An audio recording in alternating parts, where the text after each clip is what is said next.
على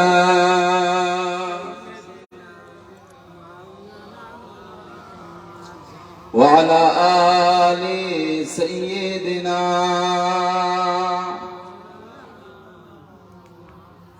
রোদ বলে খুশি মনে তুমি নবী শান্তির শেষ করে দিলে তুমি ছিল যত ভ্রান্তির রোদ বলে খুশি মনে তুমি নবী শান্তির শেষ করে দিলে তুমি ছিল যত ভ্রান্তির রাত বলে নূর ছিল রাসূলের দৃষ্টিতে দিন বলে তুমি সেরা মালিকের সৃষ্টিতে জোরে হয় না আওয়াজ দিয়ে হয় না নারে তাকবীর রাত বলে নূর ছিল রাসূলের দৃষ্টিতে দিন বলে তুমি সেরা মালিকের সৃষ্টিতে আলোময় করো তুমি পৃথিবীর অন্দর আলোময় করো তুমি পৃথিবীর অন্দর চাঁদ বলে আমি নই তুমি নবী সুন্দর ফুল বলে সুবাসিত নবীজির অন্তর চাঁদ বলে আমি নই তুমি নবী সুন্দর ফুল বলে সুবাসিত নবীজির অন্তর আল্লাহুম্মা সাল্লি আলা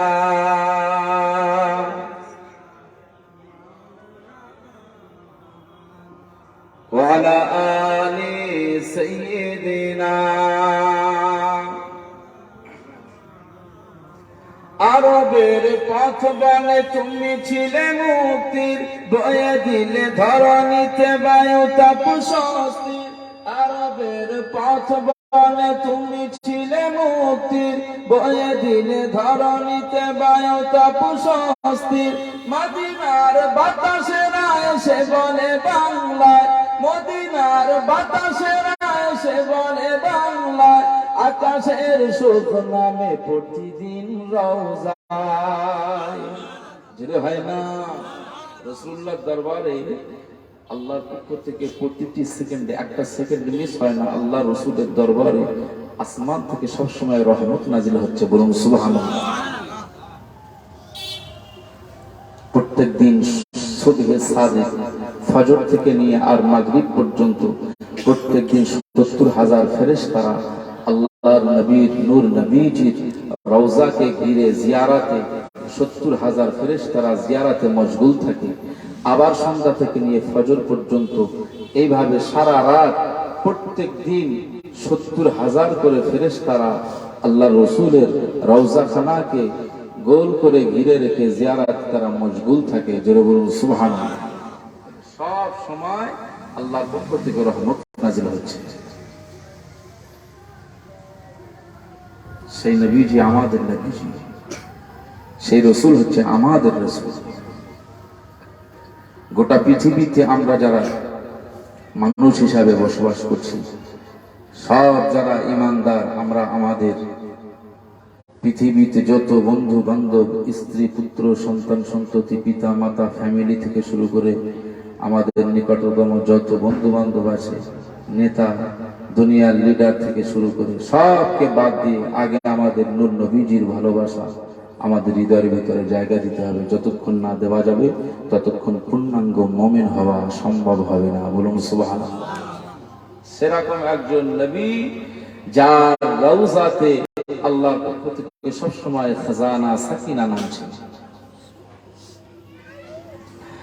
আরবের পথ বলে তুমি ছিলে মুক্তির বয়ে দিলে ধরণীতে বায়ু তাপ স্বস্তির আরবের পথ বলে তুমি ছিলে মুক্তির বয়ে দিলে ধরণীতে বায়ু তাপ স্বস্তির মদিনার বাতাসেরা এসে বলে বাংলায় মদিনার বাতাসেরা এসে বলে বাংলায় আকাশের সুখ নামে প্রতিদিন রওজায় ভরে যায় সাকিনাতে মদিনার প্রান্তর, ভরে যায় সাকিনাতে মদিনার প্রান্তর।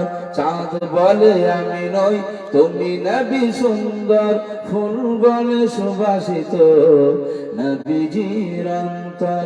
চাঁদ বলে আমি নই তুমি নবী সুন্দর, ফুল বলে সুবাসিত নবীজির অন্তর। তারাদের দল বলে তুমি সেরা সরবেন, তারাদের দল বলে তুমি সেরা সরবেন। মেঘ বলে পানি হয়ে তুমি প্রিয় গরবে, মানুষের কাছে তুমি রহমের বান্দার, মানুষের কাছে তুমি রহমের বান্দার। চাঁদ বলে আমি নই তুমি নবী সুন্দর, ফুল বলে সুবাসিত নবীজির অন্তর। আল্লাহুম্মা সাল্লি আলা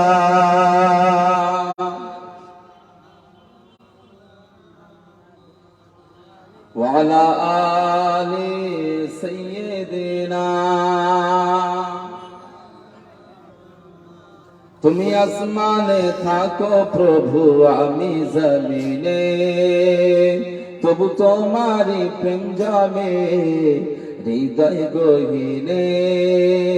আমি তোমারি গোলাম গো অন্য কারো না, আলিমুল গায়ব তুমি মালিক রব্বানা। বলুন সুবহানাল্লাহ। আমাদের রব হচ্ছেন আল্লাহ। আলিমুল গায়ব তুমি মালিক রব্বানা। আল্লাহু আল্লাহু আল্লাহু আল্লাহ, সবাই বলেন আল্লাহু আল্লাহু আল্লাহু আল্লাহ, আল্লাহু আল্লাহু আল্লাহু আল্লাহ, আল্লাহু আল্লাহ।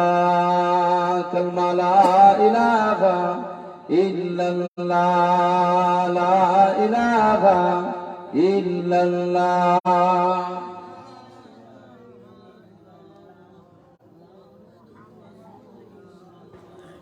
তোমারি রহম ছাড়া বাঁচা বড় দায়, প্রতিদিনে প্রতিক্ষণে জড়িয়ে রাখো গো আমায়। বলি না সুবহানাল্লাহ, চিল্লা হয় না সুবহানাল্লাহ।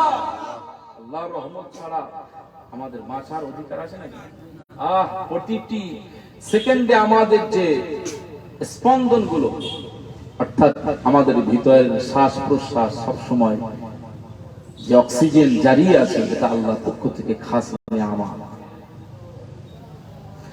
তোমারি রহম ছাড়া বাঁচা বড় দায়, প্রতিদিনে প্রতিক্ষণে জড়িয়ে রাখো গো আমায়। কত শত ভুল মাফ করে দাও, কত শত ভুল ক্ষমা করে দাও, জানা কিবা জানা আমি তোমার গোলাম গো অন্য কারো না। আলিমুল গায়ব তুমি মালিক রব্বানা, আলিমুল গায়ব তুমি মালিক রব্বানা। আল্লাহু আল্লাহু আল্লাহু আল্লাহ, সবাই বলেন আল্লাহু আল্লাহু আল্লাহু আল্লাহ, আল্লাহু আল্লাহু আল্লাহু আল্লাহ, আল্লাহু আল্লাহ। তুমি আসমানে থাকো প্রভু আমি জমিনে, তবু তোমারি প্রেম জমে হৃদয় গহীনে। আমি তোমারি গোলাম গো অন্য কারো না, আলিমুল গায়ব তুমি মালিক রব্বানা। আল্লাহু আল্লাহ আল্লাহ আল্লাহ আল্লাহ আল্লাহ আল্লাহ আল্লাহ আল্লাহ কালমা লা ইলাহা ইল্লাল্লাহ লা ইলাহা ইল্লাল্লাহ লা ইলাহা ইল্লাল্লাহ কঠিন বিচারের দিনে থেকো গো পাশে পাপের ভারে নুয়ে গেছি মন তাই কেঁদে মরে জান্নাতি ফুল দিও গো আমায় আগুনে ফেলে দিও না বলুন আল্লাহুম্মা আমিন বলুন আল্লাহুম্মা আমিন জান্নাতি ফুল দিও গো আমায় আগুনে ফেলে দিও না আমি তোমার গোলাম গো অন্য কারো না আলিমুল গায়ব তুমি মালিক রব্বানা আলিমুল গায়ব তুমি মালিক রব্বানা আল্লাহু আল্লাহু আল্লাহু আল্লাহ বলেন আল্লাহু আল্লাহু আল্লাহু আল্লাহ আল্লাহু আল্লাহ কালমা লা ইলাহা ইল্লাল্লাহ লা ইলাহা ইল্লাল্লাহ মুহাম্মাদুর রাসূলুল্লাহ আল্লাহুম্মা সাল্লি আলা সাইয়্যিদিনা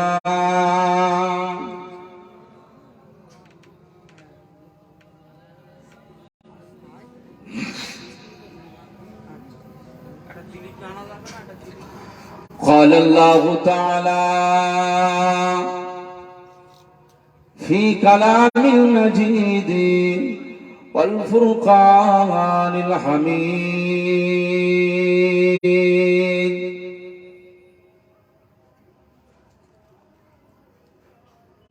وتعاونوا على البر والتقوى ولا تعاونوا على الإثم والعدوان وقال رسول الله صلى الله عليه وسلم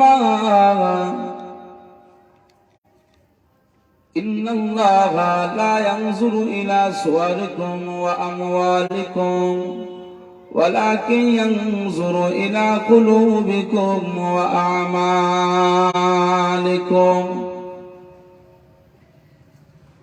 وقال رسول الله صلى الله عليه وسلم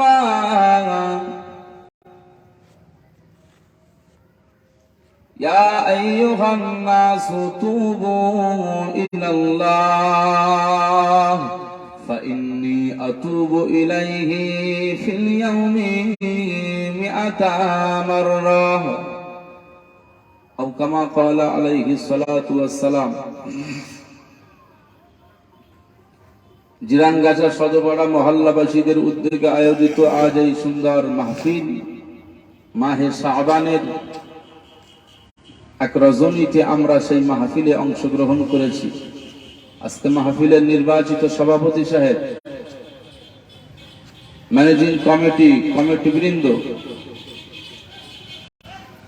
আজকে মাহফিলের উলামা হযরত, ফুরফুরা দরবার শরীফ থেকে আগত আওলাদে মুজাদ্দিদুজ্জামান, আমার সম্মুখে উপবিষ্ট প্রত্যেকেই শ্রদ্ধাশীল ব্যক্তিবর্গ, শ্রেণী বিশেষে অনেক হাজী সাহেবরা আছেন, যুবক ভাইরা আছেন, আমার স্টেজে মহব্বতের মানুষগুলো বসে আছেন, প্রত্যেকেই আন্তরিক মোবারকবাদ সালাম। পর্দার আড়ালে বসে থাকা ধার্মিক মা এবং বোনেরা, আল্লাহ পাকের দরবারে শুকরিয়া যে মহান আল্লাহ পাক আমাদের সবাইকে এই মুহূর্তের জন্য তার জিকিরের মাহফিলে, আলোচনার মাহফিলে, গুণগান গাওয়ার মাহফিলে, দিন সংক্রান্ত বিষয় জানবার বুঝবার জন্য আজ আমরা সেই মাহফিলে অংশগ্রহণ করেছি। আল্লাহ সুযোগ দিয়েছেন, কৃতজ্ঞতা প্রকাশে মালিকের দরবারে শুকরিয়া জ্ঞাপন করি, বলুন আলহামদুলিল্লাহ। প্রিয় রাসূলের মাজার মুকদ্দাসে জানাই অসংখ্য অজস্র দরুদ এবং সালাম। মোহাব্বতে প্রাণ উজাড় করে নবীকে স্মরণ করে পড়ুন সাল্লাল্লাহু আলাইহি ওয়াসাল্লাম। যেহেতু একেবারে সন্ধ্যার পরে পড়ি, আর এই সময় মানুষজন খুব একটা হতে চায় না, তারপরেও আপনারা যতগুলো মানুষ এসেছেন আমার খুবই ভালো লাগছে, কারণ সন্ধ্যার সময় অত সহজে মাহফিলের প্যান্ডেলে ঢুকবে এরকম নজির খুব কম। এরপরও এই সময় যে আপনারা এসেছেন, এজন্য আপনাদেরকে আমার থেকে দোয়া কামনা করি, আল্লাহ আপনাদের দ্বীনি ইলমে আমলে ঈমানে আল্লাহ পাওয়ার দান করেন, বলুন আল্লাহুম্মা। বক্তৃতা শুরুতে কোরআনুল কারীমের সূরা মায়েদার একটি আয়াতে কারিমা তেলাওয়াত করেছি, যে আয়াতে কারিমাতে আল্লাহ বলছেন ওয়া তাআওয়ানু আলাল বিররি ওয়াত তাকওয়া ওয়ালা তাআওয়ানু আলাল ইসমি ওয়াল উদওয়ান। পৃথিবীর জমিনে কোটি কোটি মানুষ বিচরণ করবে, সবাই ভালো মানুষ হবে তা নয়। সবাই ভালো মানুষ হবে না, খারাপ আর ভালো মিশ্রিত থাকবে তো নাকি? পৃথিবীতে হাজার কোটি কোটি মানুষের ভিতরে সবার কালচার, সবার আচরণ সমান হবে না। কাজের ক্ষেত্রে, কর্মের ক্ষেত্রে ভালো আর মন্দ ডিফারেন্স থাকবে, কথা ঠিক না? আপনি যদি কাউকে এক গ্লাস পানি, পিপাসা লেগেছে, আপনি এক গ্লাস পানি এইভাবে বয়ে দিলেন, এই কাজটা আপনি ভালো করলেন না খারাপ করলেন? ভালো। এই এক গ্লাসে আবার যদি এই পর্যন্তই, এইটা না হোক, এই পর্যন্তই একেবারে এতটা ঘোলা পানি, ঘোলা পানি বোঝেন? হ্যাঁ, আখের রস না। হ্যাঁ, এই ঘোলা পানি যদি আপনি কারোর এইভাবে কাউকে বয়ে দেন, এটা কি ভালো কাজ হবে নাকি মন্দ কাজ?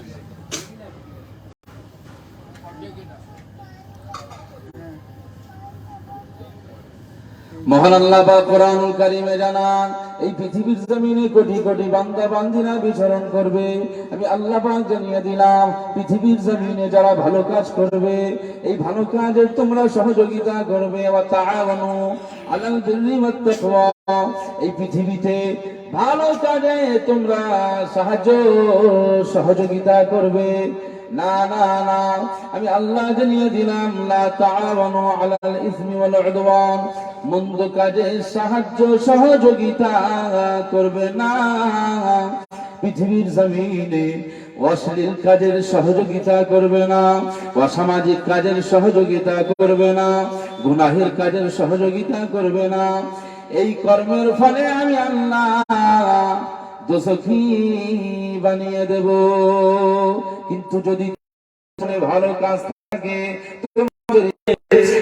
আমি মানুষকে স্বার্থ অবস্থা থেকে যদি তোমার দেওয়া পানিতে কলিজা ঠান্ডা হয়ে যায়, আমি আল্লাহ পাক তোমার এই ভালো কাজের জন্য ময়দানে মাহশারে আমি আল্লাহ পাক তোমাকে হাওয়াজে কাউসারের পানি পান করিয়ে দেব।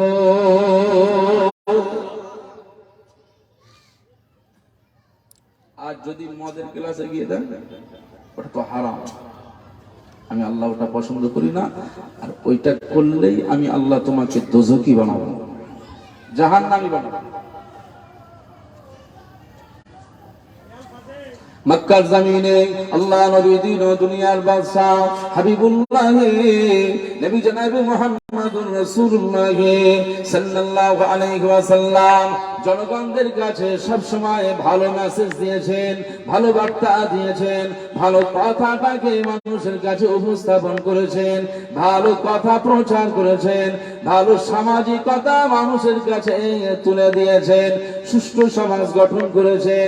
মনে রাখতে হবে, এই সুষ্ঠু সমাজ গঠন করার ক্ষেত্রে আল্লাহ নবীকে অনেক কষ্টের শিকার করতে হয়েছে।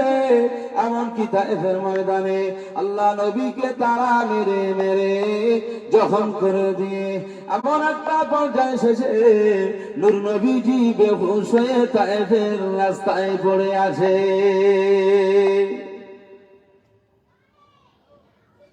এই সুষ্ঠু সমাজ গঠনের জন্য আজ আমরা সেই দিন পেয়েছি, সুন্দর ইসলাম পেয়েছি, সুন্দর ধর্ম পেয়েছি। এটা এত সহজে আমরা পাইনি। জীবনে আমাদের কোন রক্তের জায়গায় যেতে হয়েছে, কোন যুদ্ধের ময়দানে যাওয়া লেগেছে? লাগেনি।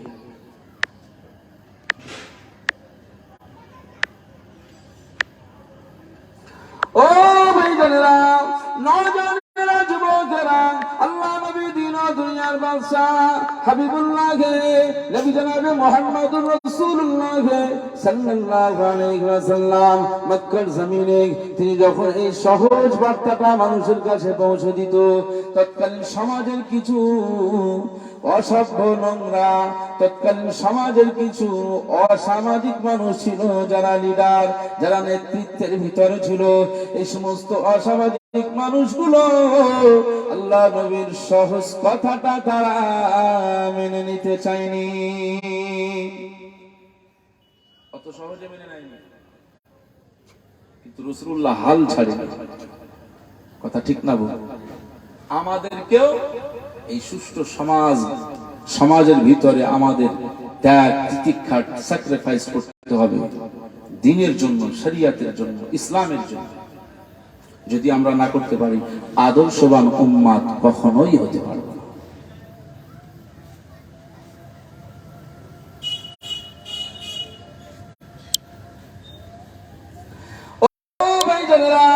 নওজওয়ানেরা, যুবকেরা, মহান আল্লাহ বললেন, ওয়া তাআওয়ানু আলাল বিররি ওয়াত তাকওয়া, তোমরা ভালো কাজে সহযোগিতা করবে, ভালো কাজে তোমরা সাহায্য করবে, মন্দ কাজে সাহায্য করবে না।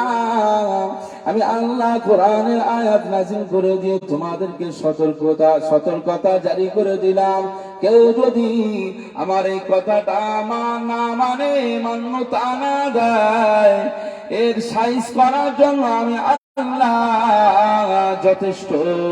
আর কেউ যদি পৃথিবীর ভিতরে ভালো কাজ করে, সামাজিকতার কাজ করে, এই ব্যক্তিটা যদি কারো হাতে লাঞ্ছনার শিকার হয়, তারও সাহায্য করার জন্য আমি আল্লাহ জিম্মাদারি। সুবহানাল্লাহ।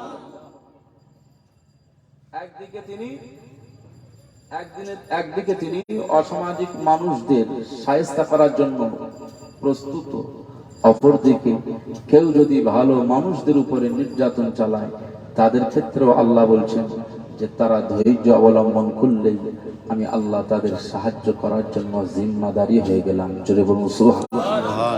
কানা হাক্কান আলাইনা নাসরুল মুমিনিন।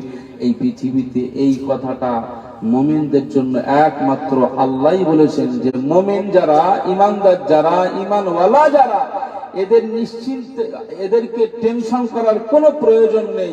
বিপদে আপদে মুসিবতে এরা আমার কাছে সাহায্য চাক, আমি আল্লাহ মুমিনদের সাহায্য করার জন্য আমি আল্লাহ প্রস্তুত রয়েছি। একবার বলুন সুবহানাল্লাহ।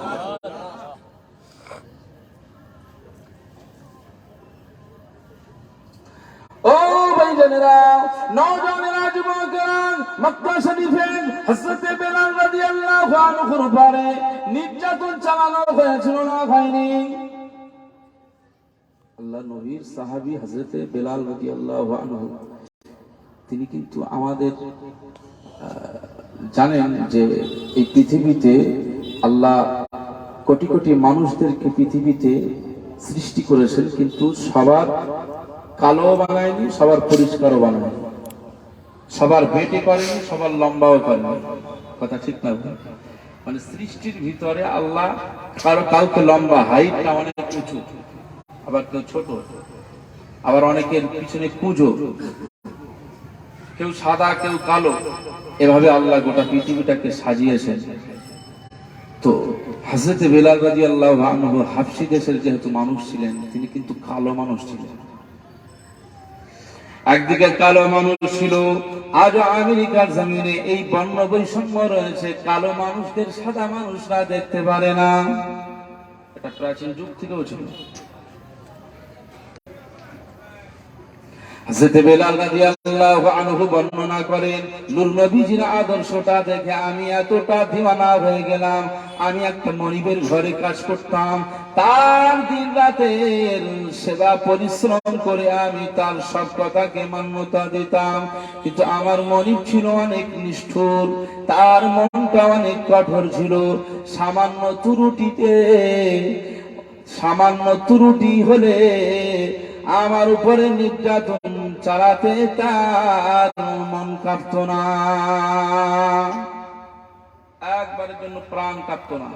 সামান্য ত্রুটি হলো অনেক মারত। সেই নির্যাতনের শিকার আমি হয়েছিলাম। শুধু আমি বললে নয়, মক্কার জমিনের যে সমস্ত ধনী ঘরে গোলামরা ছিল, সব গোলামদের উপরে এভাবে নির্যাতন চালানো হতো। তৎকালীন সমাজে আমি দেখেছিলাম, আমি বেলাল রাদিয়াল্লাহু আনহু দেখেছিলাম, এলাকার নারীগুলো সুরক্ষিত ছিল না। তখনকার সময়ে নেতা লিডারদের দাপটে তারা নির্যাতনের শিকার হয়েছিল, বরং তাদেরকে ইজ্জতটাকে লুণ্ঠন করে নিত। আমি বেলাল রাদিয়াল্লাহু আনহু দীর্ঘদিন এই জিনিসটা দেখে আমার মন ভালো লাগতো না। তাদের বিরুদ্ধে কথা বলার মতো কোনো ব্যক্তির সাহস ছিল না, তাদের এই অন্যায়ের বিরুদ্ধে মোকাবিলা করার মতো কোনো মানুষ খুঁজে পাওয়া যায়নি।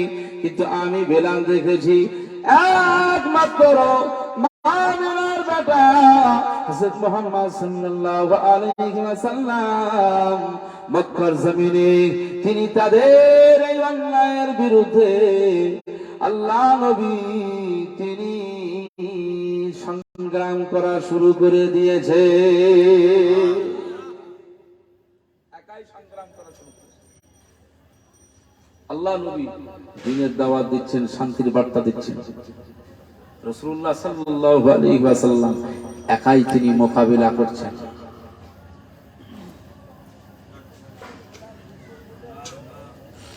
আল্লাহ নবী যখন কোন মানুষের দরওয়াজার কাছে যায়, দরওয়াজার কাছে গিয়ে তাকে শান্তির বার্তা দেয়, তোমরা যে দলের অনুসারী হয়ে রয়েছো এটা চরম অন্যায়, এটা চরম মূর্খামি।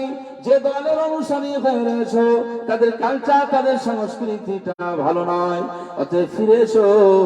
আমি মুহাম্মদ সাল্লাল্লাহু আলাইহি ওয়াসাল্লাম আল্লাহর পক্ষ থেকে একজন মেসেঞ্জার, আল্লাহর পক্ষ থেকে একজন রাসূল হিসাবে এসেছি। আমার আল্লাহ বললেন, এই পৃথিবীতে আমার ইসলামের বাণীটা ছড়িয়ে দাও, শান্তির বাণীটা ছড়িয়ে দাও। আমি রাসূলুল্লাহ সাল্লাল্লাহু আলাইহি ওয়াসাল্লাম তাই তোমাদের দরওয়াজার কাছে এসেছি, আমার এই শান্তির মেসেজটা দিতে এসেছি, গ্রহণ করে নাও। আমার শান্তির পতাকার তলে যদি তোমরা আসতে পারো, আমি রাসূলুল্লাহ সাল্লাল্লাহু আলাইহি ওয়াসাল্লাম জানিয়ে দিলাম, হাসরের ময়দানে বিচারের দিনে আল্লাহ পাক আমাদের সবাইকে জান্নাতের মেহমান বানিয়ে দেবে।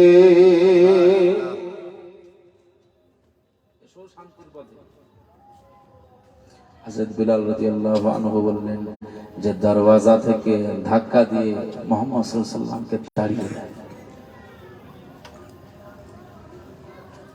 আল্লাহ নবীকে এলাকা থেকে তাড়িয়ে দেয়। তারা কৌশল করে রাসূলুল্লাহকে নির্যাতন চালায়। কাবা শরীফের কাছে নামাজ পড়তে যায় রাসূলুল্লাহর পিঠের উপরে প্রায় 30-40 কেজি ওজনের ঘড়ি চাপিয়ে দিত সিজদা হালাতে রাসূলুল্লাহ, তার উপরে একেবারে মরা উটের ঘড়িগুলো আমাদের নবীজির উপরে চাপিয়ে দিত আবু জাহাল বাহিনীরা।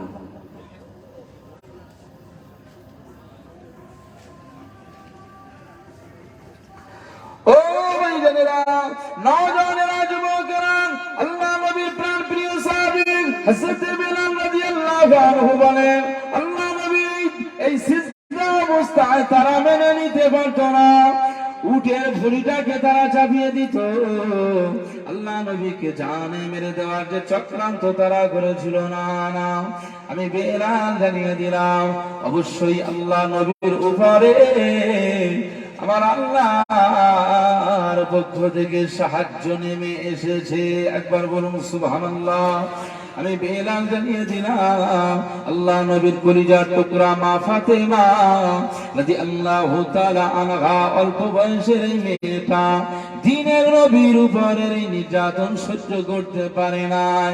ওই ছোট্ট মেয়েটা মা ফাতেমা রাদিয়াল্লাহু তাআলা আনহা, তিনি দেখলেন আমার আব্বা জানের উপরে এত কষ্ট, আমার আব্বা জানের উপরে এত অত্যাচার, আমার আব্বা জানের উপরে এত যন্ত্রণা, এত নির্যাতন, না না, আমি ফাতেমা সহ্য করতে পারি না। এই না বলে ফাতেমা রাদিয়াল্লাহু আনহা আব্বা জানের কাছে পৌঁছে গিয়ে ওই উটের ভুঁড়িটাকে সরিয়ে দেয়। আল্লাহ নবী সিজদা থেকে মাথা উঠিয়ে নামাজ থেকে ফারেগ হয়ে মা ফাতেমাকে কোলে জড়িয়ে চুমা লাগিয়ে দেয়। আল্লাহ নবী যখন রাস্তা দিয়ে হাঁটতেন, রাস্তার ধুলোগুলো রাসূলুল্লাহর গায়ে ছুঁড়তেন। মা ফাতেমা রাদিয়াল্লাহু তাআলা আনহা দ্বীনের নবীর গায়ের পরনের এই জুব্বা থেকে ধুলোবালিকে মুছে দিত। মা ফাতেমা রাদিয়াল্লাহু তাআলা আনহা আব্বা জানের এই কষ্টটাকে মেনে নিতে পারেনি। আব্বা জান, আপনি দুঃখ করবেন না, চিন্তা করবেন না, আপনি যে আল্লাহর পক্ষ থেকে নবী হয়ে এসেছেন, আপনি জেনে রাখুন, অবশ্যই ওদের মোকাবিলা করার জন্য আমার আল্লাহ জিম্মাদারি রয়েছে। আরো জোরে বলুন সুবহানাল্লাহ। এই হচ্ছে আমাদের ইসলামের শুরু। শান্তির মেসেজ দিতে গিয়ে কত নির্যাতনের শিকার হয়েছিল। হযরত বেলাল রাদিয়াল্লাহু আনহু বর্ণনা করেন, আল্লাহ নবীর আদর্শ দেখে আমি আর স্থির থাকতে পারলাম না। আমি ঈমানি কালিমা পড়ে নিলাম, ইসলামের কালিমাটা পড়ে নিলাম, মুসলমান হয়ে গেলাম। কিন্তু আমি কিছুদিনের জন্য গোপন রেখেছিলাম, কারণ মক্কার হিংস্র জন্তুরা যেভাবে মানসিক নির্যাতন চালায়, অমানসিক নির্যাতন চালায়, এটা পৃথিবীর কেউ সহ্য করতে পারে না। আমি বেলাল রাদিয়াল্লাহু আনহু আমার নিজস্ব দেশ ছেড়ে, যেহেতু মক্কার জমিনে আমাকে খরিদ করে নিয়ে গোলাম বানিয়েছে, আমি তাই তার বাড়ির গোলাম, আমি তাই তার বাড়ির দাস। সেজন্য আমি বেলাল রাদিয়াল্লাহু আনহু যদি ঈমানি কালেমা পড়াটা যদি প্রকাশ করে দিই, তাহলে আমাকে জানে মেরে দেবে। আমি তো জানি, সেজন্য কিছুদিনের জন্য গোপন রেখেছিলাম। পরবর্তী সময়ে আমার এই ঈমানি কালেমা পড়াটা আমার মনিব তিনি যে কোনো ভাবে জেনে গিয়েছে। এ বেলাল, শোনো, তুমি নাকি এই দল ছেড়ে তুমি মুহাম্মদ সাল্লাল্লাহু আলাইহি ওয়াসাল্লামের দলভুক্ত হয়েছো নাকি? তুমি নাকি কালিমা পড়েছো, তুমি নাকি ইসলাম এনেছো, তুমি নাকি ঈমান নিয়ে এসেছো? হযরত বেলাল রাদিয়াল্লাহু আনহু বললেন, অকপটে বলছেন, নির্ভয়ে বলছেন যে আমি ঈমানি কালিমা পড়েছি, আমি অবশ্যই কালিমা পড়ে নিলাম, এবং আমি আপনার গোলাম হলেও আমার কিন্তু হৃদয়, আমার প্রাণ, আমার দিল মুহাম্মদ সাল্লাল্লাহু আলাইহি ওয়াসাল্লামের দিকে চলে গিয়েছে। একবার জোরে বলুন সুবহানাল্লাহ। হাজারো বাঘের মাঝখানে যদি আপনি পড়ে যান, হাজার বাঘের মাঝখানে যদি আপনি পড়ে যান, বেঁচে ফিরতে পারবেন?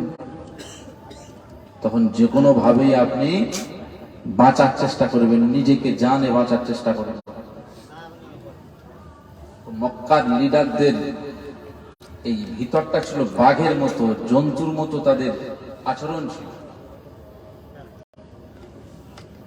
জন্তুদের থেকেও খারাপ আচরণ ছিল, মানুষকে মানুষ মনে করতো না। তাদের নীতির বিরুদ্ধে, তাদের মতের বিরুদ্ধে কেউ যদি যেত, তারা অনায়াসে যে কোনো ভাবেই তাকে মার্ডার করে দিত, যে কোনো ভাবেই তাকে প্রাণনাশ ঘটাত।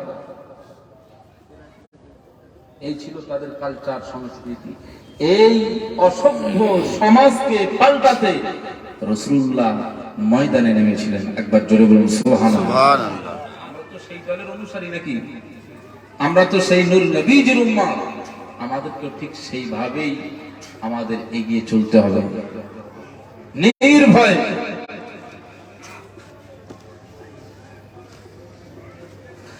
ও ভাইজানেরা, নওজওয়ানেরা, যুবকেরা, হযরত বেলাল রাদিয়াল্লাহু আনহু তিনি বর্ণনা করেন, আমার মনিব আমাকে জিজ্ঞাসা করলো, তুমি কি ঈমানি কালেমা পড়েছো?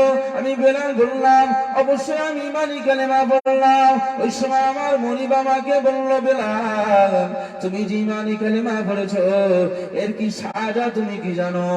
এর যে ফলাফল তুমি কি জানো? হযরত বেলাল রাদিয়াল্লাহু আনহু বলেছিল, ও আমার মনিব, এর সাজা, এর ফলাফল যাই হোক না কেন, আমি মুহাম্মদকে ভুলবো না। আমি যে আল্লাহকে মেনে নিয়েছি, এ আল্লাহকে আমি ভুলবো না। আমি যে দিনটাকে মেনে নিলাম, যে শরিয়াতের উপরে আমি আমার স্বীকারোক্তি দিলাম, আমি যে শরিয়াতটাকে গ্রহণ করলাম, এই শরিয়াতটাকে আমি ভুলবো না। যে শান্তির পথটা আমি পেয়েছি, এই শান্তির পথটাকে ছেড়ে কোন অশান্তির পথে ঢুকতে চাই না। এই ছিল তাদের আদর্শ, এই ছিল তাদের ঈমানি পাওয়া। উমাইয়া বিন খালাফ, হযরত বেলাল রাদিয়াল্লাহু আনহুর মনিব উমাইয়া বিন খালাফ লোকজন জড়ো করলো, লোকজনদেরকে ঠিক করলো, প্রত্যেকদিন বেলালকে টেনে নিয়ে যাবে, ওর শরীরে দড়ি দিয়ে বেঁধে একেবারে শরীরটাকে পেঁচানো অবস্থায় তাকে মরু ময়দানে উত্তপ্ত বালুর উপরে শুইয়ে দেবে, যতক্ষণ পর্যন্ত না মুহাম্মাদের নীতি না পাল্টাবে, মুহাম্মাদের নীতিটা না পরিবর্তন করবে, ততক্ষণ পর্যন্ত তোমরা মরু ময়দান থেকে ওকে সরাবে না। এই ফরমান জারি করে দিয়েছে।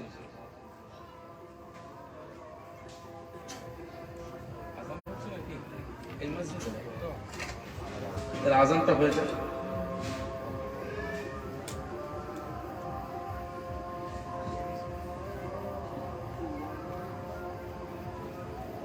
আল্লাহু আকবার।